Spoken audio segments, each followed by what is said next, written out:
Good morning, all of you.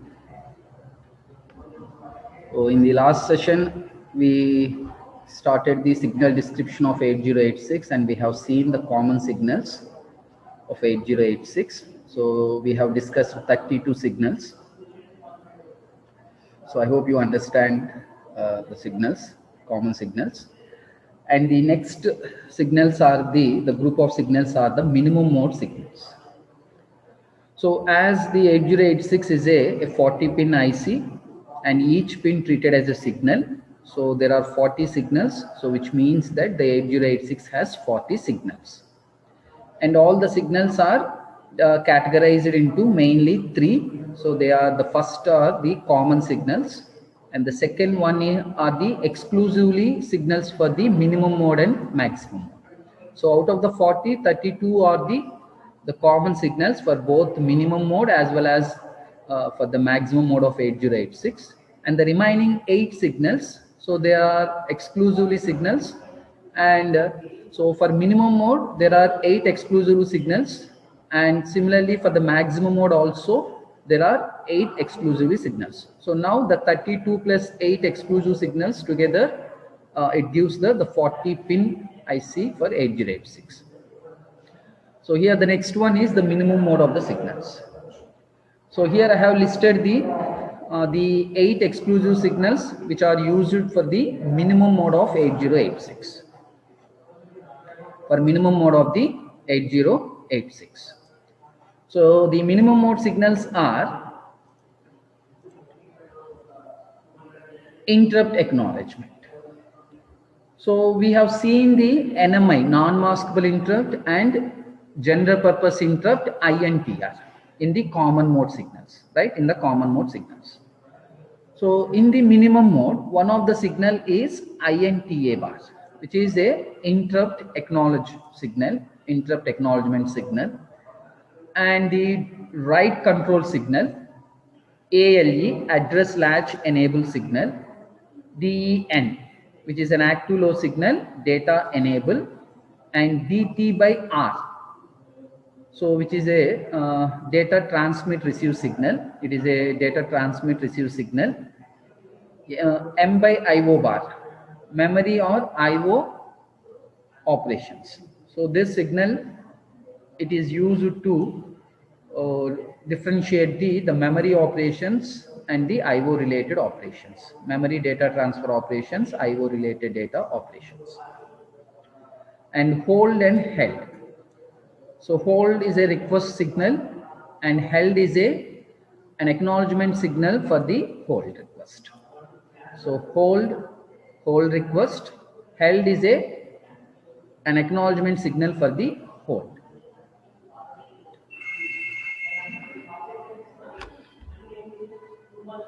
So here,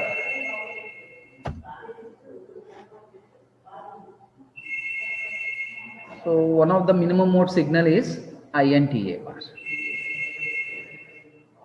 So we know how to interrupt the microprocessor. So here the processor can be interrupted through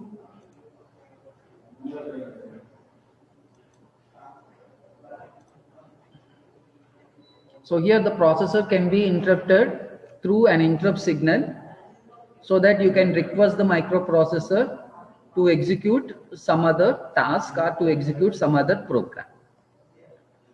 So here the processor can be interrupted through two signals, which are known as the hardware interrupts, non-maskable interrupt, and the another interrupt signal is INTR. This is a general purpose interrupt signal. So normally you can interrupt the processor using any one of the signal. So when you are interrupting the microprocessor through any one of the interrupt request signal, that is NMI or using the interrupt request INTR. So on to give the acceptance of the processor, to give the processor acceptance, the processor will respond through that request signal through this interrupt acknowledgement signal. So therefore, on receiving of that interrupt signal, the processor respond through the interrupt request using this INTA bar signal. So the INTR and INTA bar, these two are the pair of the signals. INTR, general purpose interrupt, it is a request signal for the processor, and if it accepts the interrupt request, then it will respond through the INTA bar interrupt acknowledgement signal. By sending this INTA bar signal to the peripheral, it's saying that I am ready to do or I am ready to execute the given task or interrupted sort. So which is normally known as the ISR, interrupt service routine. So if the processor is ready to execute, or if the processor is accepted to execute the interrupt service routine, so then it will first send the INTA bar, interrupt acknowledgement signal, to the peripheral device, and then it will attend to that interrupt service routine. And after executing that interrupt service routine, the program execution will be resumed back to the main program. So where actually it was interrupted previously, so to that the program will be resumed once after executing the interrupt service routine. Okay, so here the INTR and the interrupt acknowledgement signals are the pair of the signals. One is the request signal and the other is the interrupt acknowledgement. So INTR is the interrupt request signal, INTA bar is the interrupt acknowledgement signal, so which is an active low signal. And the second minimum mode, second signal in the minimum mode is write signal. We have seen the read control signal in the common mode. So a read control signal, it indicates that the selected IO or the selected memory device can be read here. So if you want to read a data from the memory device, or if you want to accept the data from an input peripheral device, then you can use the read control signal, RD bar. You can use this RD bar signal. If this signal is low, or if the signal goes low, then the microprocessor reads the data from the selected memory or IO devices. Now here the write is the opposite to the read operation. So here the write signal is also active low signal. It is a control signal. So the WR is a write control signal, and this signal indicates the opposite operation to the read operation.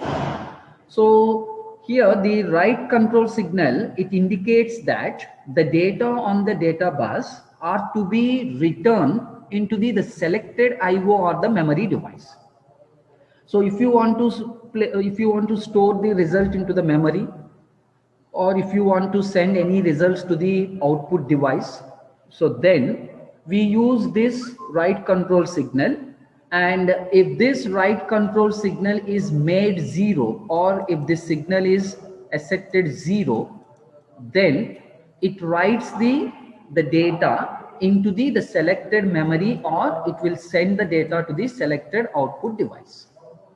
Okay, so the read is used to perform the memory read or IO read operations, and the write signal is used to perform the memory write or IO write operations here. So the read and write signals are both are active low signals only. So the interrupt acknowledgement is one signal, and the write control signal is the second minimum mode signal. So the third minimum mode signal is address latch enable. So have you heard about this signal?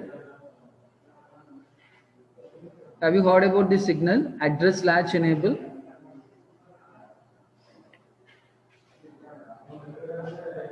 Address latch enable. So did you read it? So have you read it? So in the CAO, computer architecture and organization,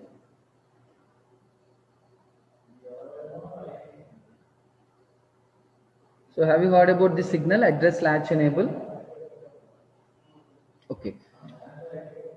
So here the address latch enable signal, it is a positive going pulse here. which is nothing but simply, it is nothing but a positive going pulse. It is a positive going clock pulse. And this positive going pulse is generated every time the microprocessor begins an operation. Usually in the 8086 microprocessor, all the operations are referred with the bus cycles. Memory read bus cycle, memory write bus cycle, IO read bus cycle, IO write bus cycle, interrupt acknowledgement bus cycle. So these operations are all referred with the bus cycles here. So for every time the microprocessor generates this positive going pulse during the T1 state of the every bus cycle.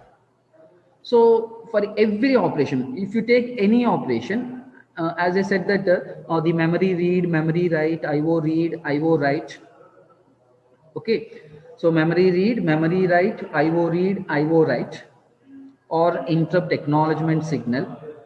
So if you take any bus cycle or if you take any bus operation, so every bus cycle requires the minimum of the 4 clock pulses. So each clock pulse is named as a T state.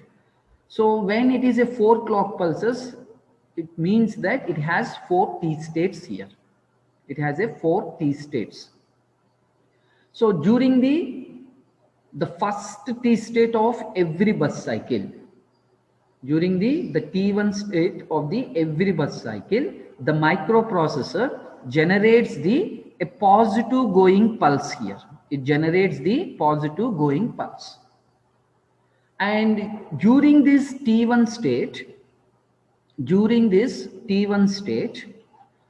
so the address lines, so here the 8086 has a multiplexed bus of AD0 to AD15 is one bus, where the lower order address lines A0 to A15 are multiplexed with the D0 to D15, and the higher order address lines are A16 is multiplexed with the S3, and A17 is multiplexed with S4, A18 is multiplexed with S5, and A19 is multiplexed with the S6 here. S6. So the address lines of the 8086 are multiplexed with the data lines and status signals. Data lines and status signals. So now, in order to separate the address lines from the multiplexed address bus AD0 to AD15 and A16, S3 to A19, S6, so we use this address latch enable signal. So the primary function of this signal is, it is used to separate the address lines from the multiplexed bus, multiplexed address data bus, and from the multiplexed address and status buses. So which means that the bits on this AD0 to AD7, they are indicates that address bits now. So during the T1 state, it represents the address. During the T2, T3, T4, it represents the data or the status signals. Okay. So the primary function of this address latch enable is to separate the lower order address from the multiplexed bus AD0 to AD7, and to separate the higher order address lines A16 to A19 from the S3 to S6. So this is address latch enable. So in a simple, what is an address latch enable? An address latch enable is a positive going pulse generated every time during the T1 state of a bus cycle. And the bits indicates that they are the address lines. And the main function is to separate or to latch the address bits from the multiplexed buses. Okay, so which means if you take a bus cycle, so you will consider the 4 T states, which means 4 clock pulses, T1, T2, T3, T4. So during the T1 state of every bus cycle, the ALE signal is always ascended to high state. చూడండి T1 స్టేట్లో ALE high అయింది. కాబట్టి ఇప్పుడు ఏమవుతుంది, మనకి multiplexed buses ఉంటాయి కదా మనకి. ఈ మల్టీప్లెక్స్డ్ బస్సెస్ ఏం క్యారీ చేస్తాయి అంటే అడ్రస్ లైన్స్ని క్యారీ చేస్తుంది during the T1 state only. So AD0 to AD7 అనుకోండి ఈ బస్, ఇప్పుడు ఇక్కడ AD0 to AD15 అనుకోండి. సో అప్పుడు డ్యూరింగ్ ద T1 స్టేట్ ఈ మల్టీప్లెక్స్డ్ బస్ ఏం క్యారీ చేస్తుంది, ఇక్కడ A0 to A15 address bits. Similarly A16 to A19 ఉంటుంది. ఇది కూడా మల్టీప్లెక్స్డ్ బస్సే కదా మనకి 8086లో. So during the T1 state ఏమవుతుంది, అడ్రస్ లైన్స్ని క్యారీ చేస్తుంది A16 to A19. So what about during T2, T3, T4? During the T2, T3, T4, ALE signal ఏమైంది, ఇక్కడ లో అవుతుంది. సో దట్ ఇక్కడ ఏమవుతుందంటే during the T2, T3, T4 ఇది మల్టీప్లెక్స్డ్ అడ్రస్ డేటా బస్ అయితే డేటాని క్యారీ చేస్తుంది, D0 to D15ని క్యారీ చేస్తుంది. అదే ఇది address multiplexed address and status bus అనుకోండి, స్టాటస్ సిగ్నల్స్ని క్యారీ చేస్తుంది, S3 to S6ని క్యారీ చేస్తుంది. ఓకేనా. So simply in a one word statement, address latch enable is used to separate the address bits from the multiplexed address bus and status buses. Okay.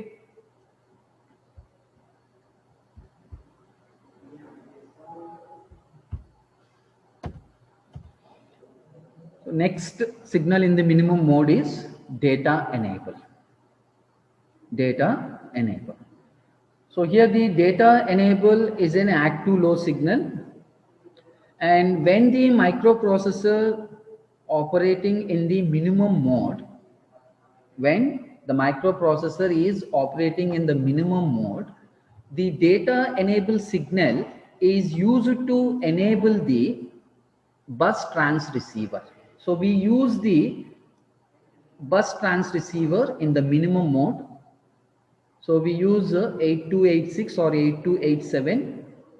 So it is a bus trans receiver. So to enable this bus trans receiver, so we use this data enable signal, which is an active low signal. So when the low on this signal, it indicates that the 8286 or 8287 bus trans receiver is enabled here. Okay. అంటే ఇప్పుడు మనం ఎక్స్టర్నల్గా memory నుంచి కానీ IO device నుంచి కానీ డేటాని మనం తీసుకోవాలన్నా లేదా ట్రాన్స్ఫర్ చేయాలన్నా, to read the data or to write the data. Okay. So to read the data from the memory or to write the data into the memory, so we use it to transfer or receiving the data through this bus trans receiver. So to enable this bus trans receiver, so we use this data enable. So the data enable signal is connected to the enable input of the 8286 bus trans receiver. So therefore, when this signal goes low, okay, when this signal goes low, okay, then 8286 is activated. Okay. And the next signal is data transmit and receive, DT/R, data transmit and receive. So here, when the 8086 microprocessor operating in the minimum mode system, okay, so it works with the 8286 and 8287 bus trans receiver, which works with the 8287 or 8286 bus trans receiver. So when you are working with this bus transceiver, so mainly here the bus trans receiver, it is used for the data flow control. So either to read the data or to write the data. So suppose if this DT/R signal low, it indicates that the microprocessor is reading the data from the memory or IO devices. If the DT/R signal is 1, or if this DT/R signal is high, then it indicates that the microprocessor is writing the data into memory or it is sending the data to the output device. It is output device. If it is dt by r is 1, so the data will be write or sent to the selected memory or IO. If the dt by r is 0, which means that the data will be received or the data will be read from the selected memory or input device. So these two are again the pair of the signals, data enable and data transmit and receive, because in order to perform the transmitting and receiving of the data, the 8286 must be enabled here. So the 8286 bus transceiver is enabled by the data enable signal. అంటే data enable signal 0 అయితేనే మీకు ఏమవుతుంది, నువ్వు డేటాని transmit చేయొచ్చు లేదా డేటాని receive చేసుకోవచ్చు. కాబట్టి మనం పెరిఫరల్ డివైస్తో డేటాని రిసీవ్ చేసుకోవాలన్నా ట్రాన్స్మిట్ చేయాలన్నా కంపల్సరీ ఇక్కడ డేటా ఎనేబుల్ అన్నది ఏమవ్వాలి, 0 అవ్వాలి. Then only the dt by r signal is effective here. అదవుతుందా? Which is nothing but a master signal, control signal. అంటే dt by r సిగ్నల్ ని మీకు ఎనేబుల్ సిగ్నల్ కంట్రోల్ చేస్తుంది. ఈ సిగ్నల్ 1 అయింది అనుకోండి, మీకు డేటా ట్రాన్స్మిట్ కానీ రిసీవ్ కానీ రెండిట్లో ఏది జరగదు, ఈవెన్ మీరు dt by r సిగ్నల్ ని యాక్టివేట్ చేసినా కూడా, because the data enable must be accepted లో here. Okay, so this is about data enable and data transmit and receive signals. And the next signal is hold and held. So we have the pair of signals like INTR and INTA bar. So we have one pair of the signals, general purpose interrupt INTR and interrupt acknowledgement INTA bar. So these are the pair of the signals. Or one is the request signal and the other is acknowledgement signal. In a similar way, so here the hold and held, in a similar way, the hold and held are also a pair of the signals. They are also a pair of the signals. So here the hold is a request signal. So the external peripheral device can request the microprocessor to utilize the address and data buses of the 8086 processor. So we know the 8086 has a 20-bit address bus and 16-bit data bus. So if the external device wants to utilize or if it's want to use the 20-bit address and the 16-bit data bus of the processor, the peripheral device can request the microprocessor to utilize the buses of the processor. So therefore, when the microprocessor receives the hold request, so here the processor, it relinquishes the control of the address and data buses to the IO device here. So the relinquishes means it handovers the address and data buses to the requested peripheral device, so that the peripheral device can utilize the address and data buses of the 8086 processor. So the hold is the hold is a request signal. So this is also one way of the interrupting the processor, isn't it?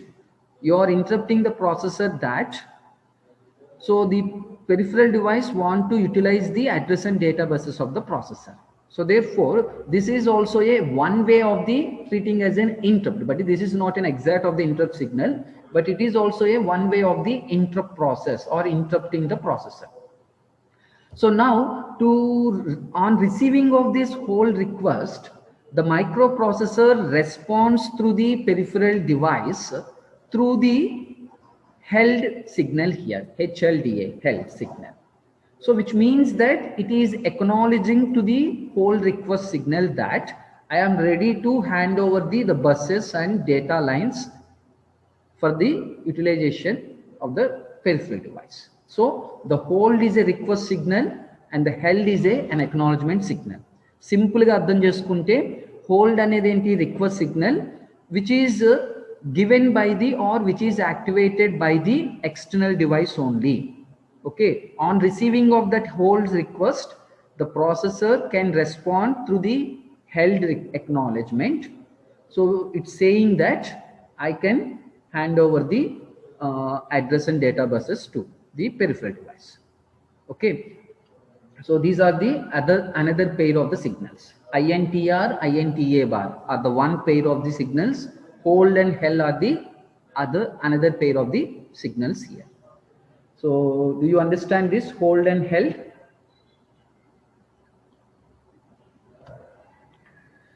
And the next signal is M by IO bar. So this signal is a status signal and which is used to differentiate the memory and IO operations. So with the memory, we can perform the only two operations, memory read or memory write. And similarly, with the peripheral devices also, we can perform only two operations, IO read and IO write. So here to differentiate the memory data operations and IO data operations, microprocessor uses M by IO bar signal. M by IO bar signal.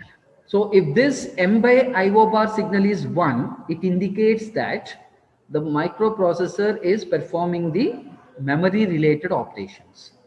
That is memory read or memory write. If this signal is 0, it indicates that the microprocessor performs IO related operations. So IO related operations are IO read and IO write. IO read and IO write.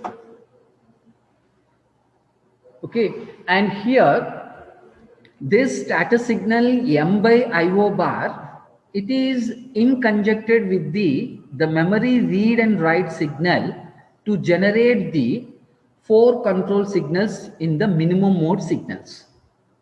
So the IO by M bar, it is in conjunction with, it is combined with the read and write signals to generate the 4 control signals. So it is, sorry, this is M by IO bar. IO by M bar Pradidi. This is M by IO bar. So if this signal is combined with a read signal RD bar, then it can generate the 2 control signals. Memory, so it can generate the 2 control signals, memory read signal and IO read signal, isn't it? And similarly, the M by IO bar can combine with the write signal to generate the memory write signal and IO write signal here. So therefore, the M by IO bar signal, it is combined with the read and write signals to generate the 4 control signals for the 8086 processor in minimum mode configuration. So that is about M by IO bar signal.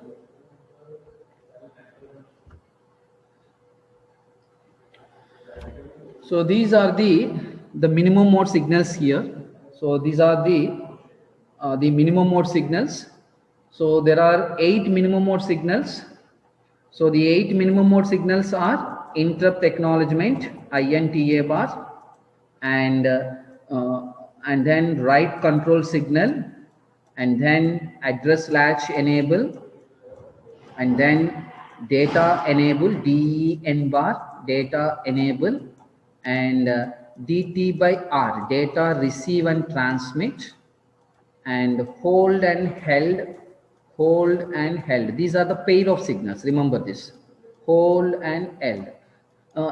In a simple way also you can state that the hold and held signals are mainly used to perform the DMA controller operations too. Okay, in the case of DMA controller, so we use these 2 signals. Okay, the DMA control requests the processor using the hold signal, and the processor respond to the request of the DMA controller through the held request. So therefore, the DMA controller can utilize the address and data buses of the processor. One of the best example to the hold and held is a DMA controller. And the last one is M by IO bar signal. So these are 8 minimum mode signals of 8086 processor. You understand this? So you understand these signals? If you have any doubt, so you can ask me now.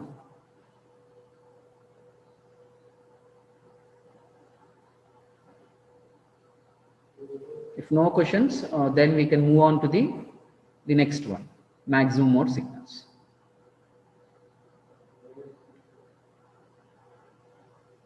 Okay, so we will move on to the next one, maximum mode signals of 8086. So here, what are the maximum mode signals of 8086?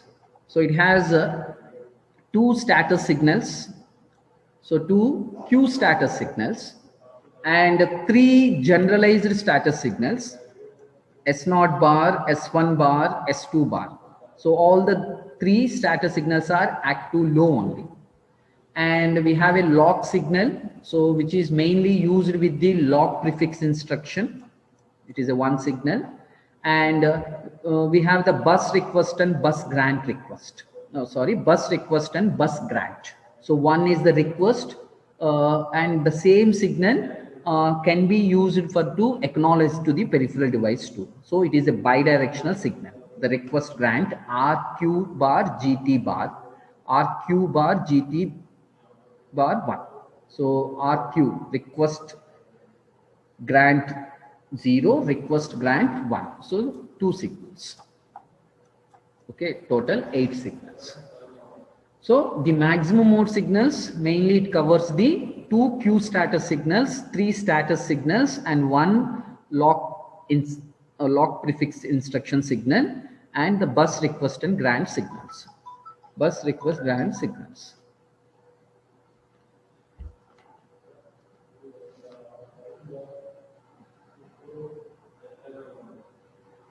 Bus grant request signals here. So what is so what are these Q status signals here? So from the name itself you can understand that Q status. So in the maximum mode of the 8086 configuration, in the maximum mode configuration, so these 2 status signals, so it indicates the Q status of the processor. You know what is a Q of the 8086 processor? A Q is nothing but it is a group of resistors, so which work on the principle of the first in first out based. Okay, and the size of that Q in 8086 is 6 bytes. So the prefetched instructions are placed in the queue. So from the queue, the execution unit receives the instruction codes, and then it executes the instructions, and after that it stores the results in the general purpose registers. So here the QS1 and QS0 are the Q status signals. So in the maximum mode, the QS1 and QS0 signals are used to indicate the status of the queue. The status of the queue. So for this we have a tabular column, so which describes the current status of the processor. Suppose if the processor is not performing any operation, so then it is indicated with the status of the QS1 and S0 with the 0 and 0, 0 and 0. So you wanted to trace the status of the QS1 and QS0, and the status of the QS1 and S0 are that 0 0. It has given that 0 0, which means that the operation is not no operation is performing with the Q, which means that no bytes are. I mean that no operation is performing with the Q, which means the processor is in ideal state. Say. And suppose if the status is 0 1, you have traced the status of the QS1 and S0, let's say. So the status of the QS1 and S0 are 0 1. So which means that the first byte of the opcode from the Q. So if suppose currently the processor is fetching the first byte from the Q, then the status of the queue S1 and S0 are indicated with the 0, 1. So when it is 0, 1, which means that we have to understand that the processor is currently working with the first byte of the queue. Suppose if the queue S1 and S0 are 1, 0, which means that the queue is empty. So there are no opcodes or there are no data in the instruction queue. The queue is empty. So no operation is different from the empty queue. So no operation means there are bytes in the queue, but there is no operation is performing with the queue. But empty queue is, so there are no data bytes or operation codes in the instruction queue. So if the queue S1 and S0 is 1 and 0, if they are indicated as 1 and 0, which means that the queue is empty. Suppose instead of accessing the first byte, if you are accessing the second or third or fourth byte from the queue, which is the subsequent byte of the queue. Okay, so to indicate the status of that, the queue S1 and S0 are with the 1 and 1. So if the queue S1 and S0 are 1 and 1, so it indicates that the microprocessor is fetching, or the microprocessor is taking the opcode or the data from the subsequent byte from the queue. This is not from the first byte. So it may be a byte between the second to 6. Between the 2 to 6, it may be any byte, but it is accessing that subsequent byte from the queue. So the queue S1 and S0 are the queue status signals, and they are used to indicate the status of the queue here. Okay, you understand this? So simple ga aithe ardham cheskunte ee rendu status signals manaki queue status ni represent chestayi. Microprocessor present ఏ విధంగా క్యూతో access అవుతుంది అన్నది మనం ఈ status signals వాల్యూస్ని బట్టి మనం డిటర్మైన్ చేయొచ్చు. ఓకేనా? So next one, status signals. The queue status signals are different from the generalized status signals. So already we have seen some status signals in the common signals. So they are S3, S4, S5, S6 and S7. Okay. So already we have seen S3, S4, S5, S6, S7. And now here we have the status signals S0, S1, S2, and all these are the active low signals here. All these are the active low signals. And and what is the significance of these signals here? S0, S1, S2 status signals. So these signals are required by the bus controller to generate the memory and IO signals here. To generate the memory and IO signals. See, what is the difference between the minimum mode and maximum mode? In the minimum mode, the microprocessor alone works.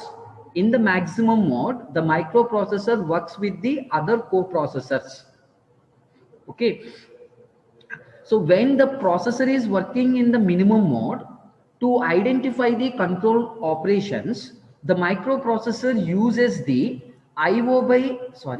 M by IO bar, read signal and write signal.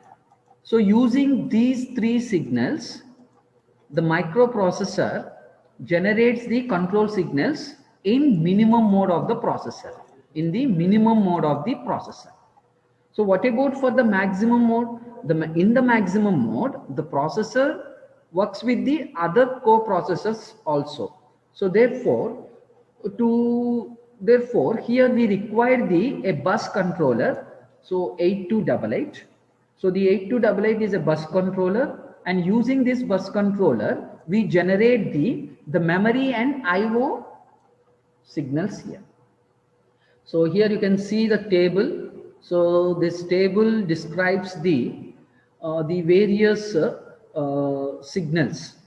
So you can see that interrupt acknowledgement signal, IO read, IO write, halt, which means that terminate the program execution, and opcode fetch. Code access means opcode fetch, fetching the opcode from the memory, and memory read and memory write, and passive. So passive means it is nothing but inactive state. So off state. Simply you can refer with the off state here.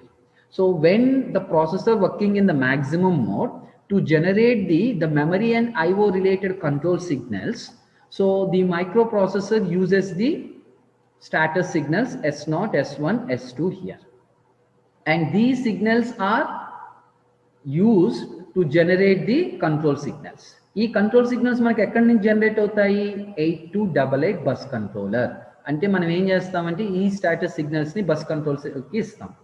So bus controller నుంచి ఏం చేస్తుంది? ఆ IC మనకు కావలసిన ఇక్కడ మనం చెప్తున్న ఈ లిస్ట్ అవుట్ చేసిన ఈ సిగ్నల్స్ ని జనరేట్ చేస్తుంది.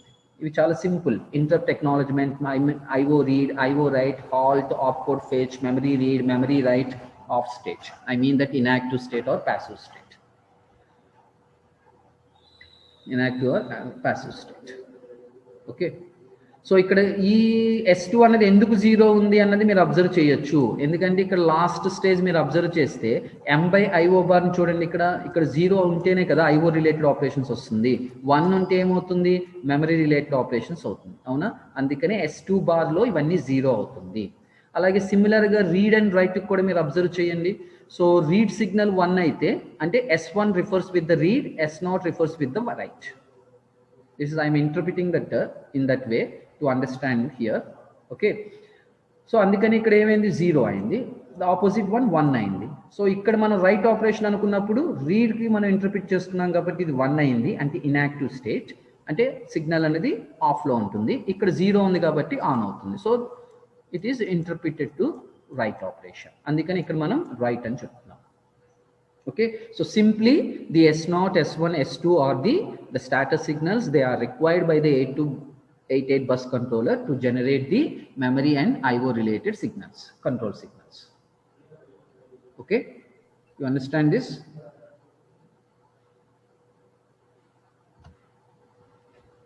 Okay, next one, clock signal. So here the clock signal is an active low signal, and this signal is activated by clock prefix instruction. Remember this. So we have a prefix instructions. Okay. So in that prefix instructions, so we will trace the condition of a flag. We will set the condition of the flag, and till the condition met, till the condition met. So the instructions will be repeatedly executed in that loop. They will be repeatedly executed in that loop until the condition is met. Suppose I set a condition that 0 flag must be 0. 0 flag must be 0. So you are executing an instruction, okay, or you are performing an operation. So while you are performing this operation and you wanted to repeat the same group of instructions repeatedly until the 0 flag is reset. So therefore we will use the prefix instructions. So when you use this prefix instruction, the lock signal is activated. When the lock signal goes low, which means that it will not allow the other operations to perform. So it will not allow to perform the other operations. It will focus on the condition. So the same group of instructions are repeatedly executed until the condition is met. Suppose if the 0 flag becomes 0, if the 0 flag becomes 0, which means that condition is met. So then it will open, the lock will be open, and it will move on to the next instruction to execute. అంటే మనం ఏదైతే prefix instruction వాడుకున్నామో అంతవరకు instructions అన్నీ కూడా రిపీటెడ్గా execute అవుతాయి. ఎంతవరకు? మనం సెట్ చేసిన ఫ్లాగ్ కండిషన్ వరకు. ఆ ఫ్లాగ్ కండిషన్ అనేది మీట్ అయింది అనుకోండి, అప్పుడు ఏమవుతుంది? ఆ లాక్ అనేది బ్రేక్ అవుతుంది. ఓకే, లాక్ ఓపెన్ అవుతుంది, and then it will move on to the next instruction here. That is lock signal. Okay, right? It remains active until the completion of the instruction prefixed by the lock. Okay, and then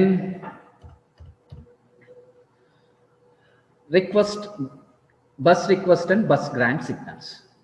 So what are these bus request and bus grant signals? So did you understand the hold and held of the hold and held in the minimum mode of the signals? So please be respond. Did you understand hold and held? If you understand hold and held, then you can also understand the bus request and grant also.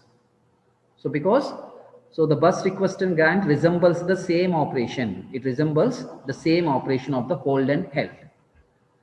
మనకి minimum మోడ్లో ఒకటే processor ఉంటుంది కాబట్టి, I mean that processor ఒక్కటే ఉంటుంది కాబట్టి external peripheral device అన్నది మనకి ఒక్కటి మాత్రమే మైక్రో ప్రాసెసర్ని రిక్వెస్ట్ చేయగలుగుతుంది. దేనికి? దాని యొక్క అడ్రస్ అండ్ డేటా బసెస్ని యూటిలైజ్ చేసుకోవడానికి. కానీ మ్యాక్సిమం మోడ్లో మనకేంటి, other than the micro processor there are other co-processors will also work with the processor. So therefore here the number of peripheral devices are more when compared with the minimum mode of the processor. So in maximum mode, so more local devices can request the microprocessor to utilize the address and data buses of the processor.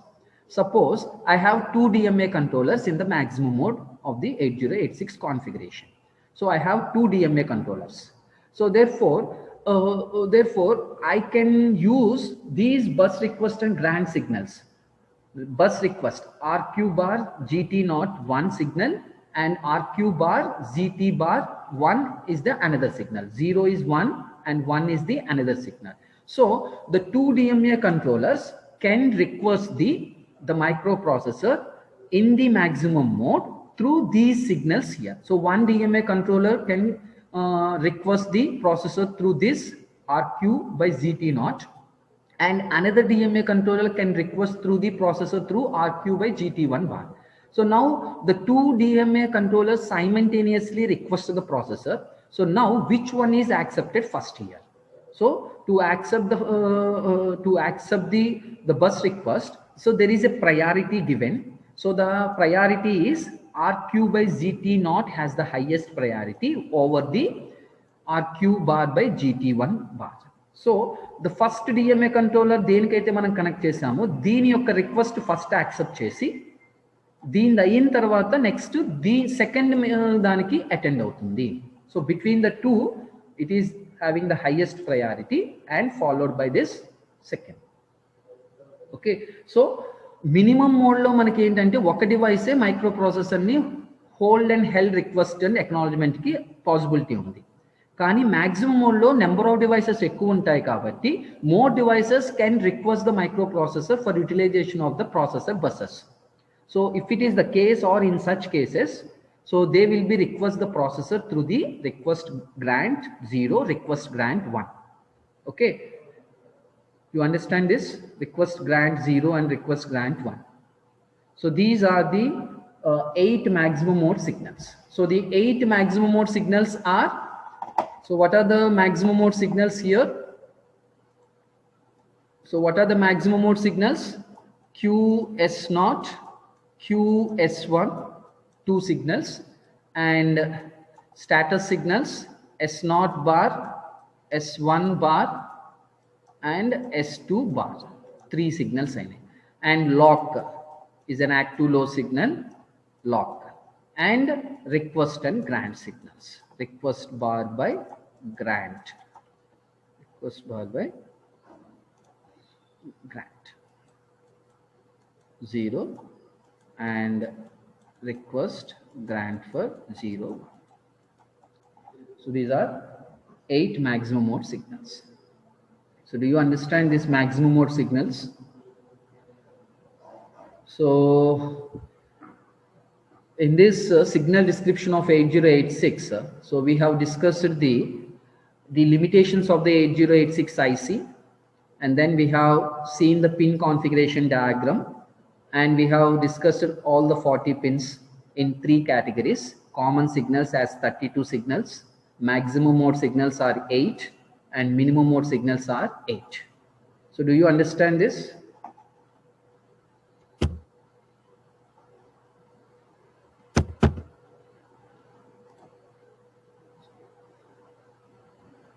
So do you understand this? Yes, sir. So if you have any doubts, you can ask me now.